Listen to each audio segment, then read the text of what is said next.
السلام علیکم پیارے بچوں، آج ہم سبق مسجد نبوی کی تعمیر کی مشق کا سوال نمبر 3 ہے، مسجد نبوی صلی اللہ علیہ وآلہ وسلم کی فضیلت بیان کریں۔ اس سوال کے بارے میں آج کے سبق میں ہم پڑھیں گے۔ پیارے بچوں، آپ کی اسلامیات کی کتاب کے صفحہ نمبر 33 پر اگر آپ دیکھیں تو یہاں پر مسجد نبوی کے فضائل، اس سوال کے بارے میں یہاں پر جواب موجود ہے۔ مسجد نبوی صلی اللہ علیہ وآلہ وسلم مسلمانوں کی سیاسی، معاشی، معاشرتی اور مذہبی سرگرمیوں کا مرکز تھی۔ یعنی مسجد نبوی کے اندر مسلمان جو ہے وہ حکومتی معاملات، اس کے بعد جو یعنی معیشت کے معاملات، یعنی پیسوں کے معاملات، انکم کے معاملات جو ہے وہ بیت المال کی، یعنی مال جو ہوتا ہے مال غنیمت، یا دوسرا جو مال ہوتا ہے جو عوام الناس کے لیے خرچ ہوتا ہے، وہ اس کے جو معاملات تھے وہ، اس کے علاوہ معاشرتی معاملات، یعنی جو لوگوں کا رہن سہن، لوگوں کا میل جول،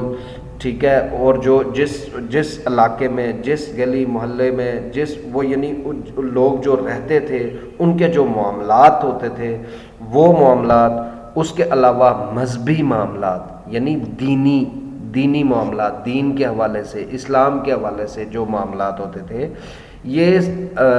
تمام معاملات، سرگرمیاں، ان کو سرگرمیاں کہتے ہیں، معاملات یعنی سرگرمیاں۔ تو یہ تمام معاملات جو تھے یہ مسجد نبوی کے اندر ہی طے ہوتے تھے، ٹھیک ہے۔ ان کے بارے میں صلاح مشورہ جو ہے وہ مسجد نبوی کے اندر ہی بیٹھ کر کیا جاتا تھا، اس لیے اسے جو ہے وہ سیاسی، معاشی، معاشرتی اور مذہبی سرگرمیوں کا مرکز کہا گیا ہے۔ حضور اکرم صلی اللہ علیہ وآلہ وسلم جمعۃ المبارک کا خطبہ مسجد نبوی میں ارشاد فرمایا کرتے تھے، یعنی آپ صلی اللہ علیہ وآلہ وسلم جمعہ کا جو خطبہ تھا وہ اپنی اسی مسجد میں، مسجد نبوی کے اندر وہ ارشاد فرمایا کرتے تھے۔ مسجد نبوی میں نماز ادا کرنے کا ثواب کئی ہزار گنا زیادہ ملتا ہے، یعنی مسجد نبوی کے اندر ایک نماز پڑھنے سے کئی ہزار نمازوں کے برابر ثواب ملتا ہے۔ رسول کریم صلی اللہ علیہ وآلہ وسلم نے مسجد نبوی کی فضیلت یوں بیان فرمائی، یعنی آپ صلی اللہ علیہ وآلہ وسلم نے مسجد نبوی کے حوالے سے بتایا کہ اس کی کتنی فضیلت ہے، یہ کتنے فضل و کرم والی مسجد ہے۔ اس کے بارے میں آپ کا فرمان ہے کہ مرد کا اپنے گھر میں نماز پڑھنا، یعنی گھر کے اندر ہی اگر کوئی مرد نماز پڑھتا ہے تو مرد جب اپنے گھر میں نماز پڑھتا ہے تو اس کو ایک نماز کے برابر ثواب ملتا ہے، یعنی وہ مرد کا اپنے گھر میں نماز پڑھنا ایک نماز کے برابر ہے۔ اور محلہ یا قبیلہ کی مسجد میں نماز پڑھنا 25 نمازوں کے برابر ہے، یعنی محلے میں کوئی مسجد ہو یا قبیلے میں، جس طرح پہلے زمانے میں لوگ قبیلوں کی شکل میں رہتے تھے، اب کئی قبیلوں کے لوگ ایک محلے میں ہی رہتے ہیں۔ تو پہلے یہ ہوتا تھا کہ ایک پورا قبیلہ ایک جگہ پر رہتا تھا، دوسرا قبیلہ ایک جگہ پر رہتا تھا۔ تو اب جو اس یعنی نئے جدید دور کے اندر یہاں پر ایسا نہیں ہے، بلکہ ہمارے معاشرے میں یہ ہوتا ہے کہ مختلف قبائل کے لوگ جو ہے وہ اکٹھے مل جل کر رہتے ہیں۔ تو محلہ یا قبیلہ کی مسجد میں نماز پڑھنا 25 نمازوں کے برابر ہے۔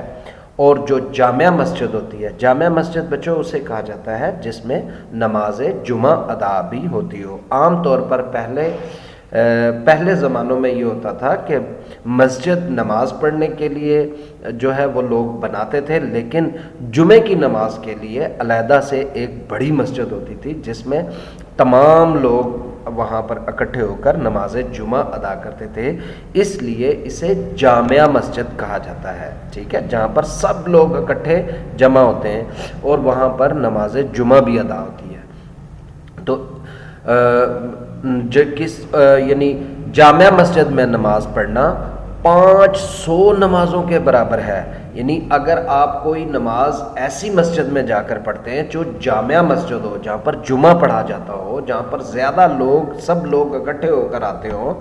ایسی مسجد میں نماز پڑھنے سے 500 نمازیں پڑھنے کے برابر ثواب ہے. اور مسجد اقصیٰ،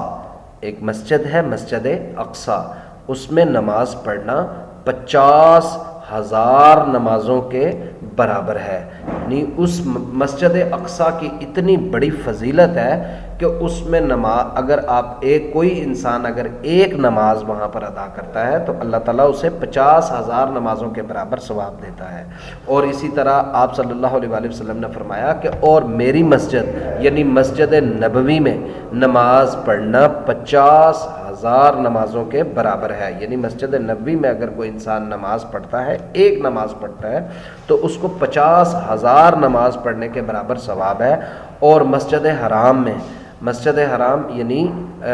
بیت اللہ میں جو مسجد ہے، خانہ کعبہ کے ساتھ جو مسجد ہے مسجد حرام، اس میں نماز پڑھنا 1,00,000 نمازوں کے برابر ہے. یعنی مسجد حرام میں ایک نماز پڑھنے سے 1,00,000 نماز پڑھنے کے برابر ثواب ملتا ہے. اور یہ سنن ابن ماجہ حدیث نمبر 1413، یہ حدیث کی کتاب ہے سنن ابن ماجہ، اس کی حدیث کی کتاب میں حدیث نمبر 1413 ہے یہ والی حدیث. تو پیارے بچوں، آپ اس سوال کو یہاں تک اچھی طرح سے یاد کیجیے گا، اور جو سوالات آپ سے پوچھے جائیں گے ان کے مناسب جواب منتخب کیجیے گا. اللہ حافظ.